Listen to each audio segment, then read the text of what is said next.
હું એવા વ્યક્તિમાંથી નથી કે જ્યારે પરિસ્થિતિ ખરાબ આવે ને ત્યારે પરિસ્થિતિનો વિચાર કરું, પણ હું એ વિચારું કે આ ખરાબ પરિસ્થિતિ શેના કારણે આવી છે. બસ જડ મૂળમાંથી પકડવાની આદત છે મને. તો એ જડ મૂળમાંથી બીમારી શું છે એ કાઢો મમ્મી. તારી નહીં માં, કે- તો તારી માં, એની સિવાય.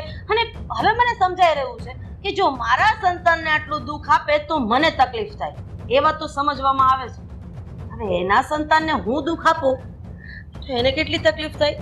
હા, આ ઘરમાં એમેય તારું હવે તો કઈ સ્થાન રહ્યું નથી, કારણ કે મારા દીકરાની સેવા તો હું કરી લઈશ, અને કદાચ તારા જેવી બે નોકરાણી રાખવાની થશે ને તો એ પણ હું રાખીશ. ના મમ્મી, આ તમે શું બોલો છો? હાથ લઈ લે અહીંયાથી. મમ્મી પ્લીઝ આવું વ્યવહાર ના કરો મારી જોડે. છોડ કીધું ને. હું રાહુલ વગર નહીં રહી શકું. ઊભી થા.